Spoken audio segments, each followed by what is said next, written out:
इटावा जनपद के महिला थाना परिवार परामर्श केंद्र में वरिष्ठ पुलिस अधीक्षक संजय कुमार वर्मा की अध्यक्षता में और महिला थाना प्रभारी निर्मला कुमारी के नेतृत्व में 5 परिवारों के बीच आपसी समझौते कराए गए। ये समझौते उन परिवारों के आपसी विवादों को सुलझाने के उद्देश्य से किए गए थे, जो लंबे समय से पारिवारिक तनाव और मतभेदों से जूझ रहे थे।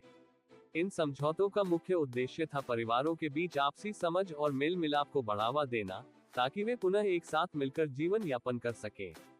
महिला थाना इटावा में आयोजित इस कार्यक्रम के अंतर्गत सबसे पहले अंजू राजपूत पत्नी रविकांत निवासी एकता कॉलोनी थाना फ्रेंड्स कॉलोनी का विवाद सुना गया। अंजू और उनके पति रविकांत के बीच लंबे समय से पारिवारिक तनाव चल रहा था, जो कि उनके घरेलू जीवन में कठिनाइयां पैदा कर रहा था। दोनों पक्षों की बातें सुनी गईं और उन्हें आपसी समझौते के आधार पर विवाद सुलझाने के लिए राजी किया गया। इस प्रक्रिया में दोनों को ये बताया गया कि आपसी समझ और सहयोग से जीवन को अधिक सुखमय बनाया जा सकता है। दूसरा मामला मुमताज पत्नी अरशद निवासी मोहल्ला शाह कमर थाना कोतवाली का था। मुमताज और अरशद के बीच घरेलू विवाद बढ़ता जा रहा था, जिससे उनके पारिवारिक जीवन में तनाव था। महिला थाना प्रभारी ने दोनों पक्षों से बातचीत की और उनकी समस्याओं को ध्यानपूर्वक सुना। परिवार परामर्श केंद्र के सुझावों के आधार पर दोनों पक्षों को एक दूसरे की भावनाओं को समझने और सम्मान देने के लिए प्रोत्साहित किया गया। अंततः दोनों ने आपसी सहमति से अपने मतभेदों को समाप्त करने और मिलजुल कर रहने का निर्णय लिया। तीसरे मामले में भावना पत्नी खेम सिंह निवासी बड़ापुरा थाना शबनम बेगम और उनके पति के बीच लंबे समय से विवाद चल रहा था। दोनों पक्षों के बीच घरेलू मुद्दों को लेकर मतभेद थे। परिवार परामर्श केंद्र ने भावना और खेम सिंह के बीच आपसी संवाद बढ़ाने पर जोर दिया, ताकि वे एक दूसरे की समस्याओं को समझ सकें।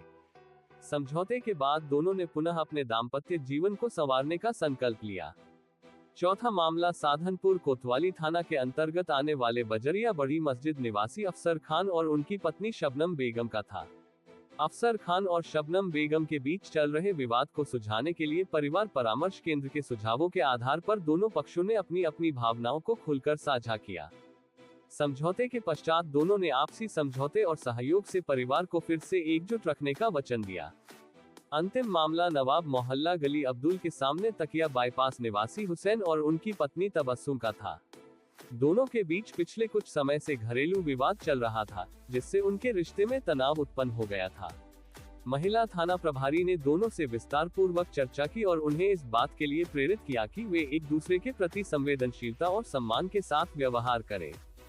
इस वार्ता के बाद दोनों पक्षों ने अपने आपसी विवादों को समाप्त करने और एक दूसरे के साथ फिर से शांतिपूर्ण जीवन जीने का निर्णय लिया। परिवार परामर्श केंद्र का ये प्रयास सफल रहा और पांचों परिवारों के बीच विवादों को सुलझाकर उन्हें एक दूसरे के साथ मेलजोल से रहने का मौका दिया गया। ये कार्यक्रम महिला थाना इटावा की एक महत्वपूर्ण पहल थी, जो पारिवारिक विवादों को सुलझाने और समाज में शांति और सद्भावना स्थापित करने में सहायक सिद्ध हुई। इस प्रकार की पारिवारिक परामर्श सेवाएं न केवल परिवारों को एकजुट करने में मदद करती हैं, बल्कि समाज में भी सकारात्मक बदलाव लाने का प्रयास करती हैं। परिवार परामर्श केंद्र की भूमिका यहाँ पर विशेष रूप से उल्लेखनीय है, क्योंकि इसके माध्यम से परिवारों को कानूनी प्रक्रिया से गुजरने के बजाय संवाद और सहमति से अपने विवादों को सुलझाने का अवसर मिलता है। इस प्रक्रिया में तनाव और मानसिक पीड़ा से बचा जा सकता है और परिवारों के बीच संबंधों को सुदृढ़ किया जा सकता है। वरिष्ठ पुलिस अधीक्षक संजय कुमार वर्मा और महिला थाना प्रभारी निर्मला कुमारी की यह पहल सामाजिक समरसता को बढ़ावा देने और परिवारों को एकजुट रखने की दिशा में एक महत्वपूर्ण कदम है।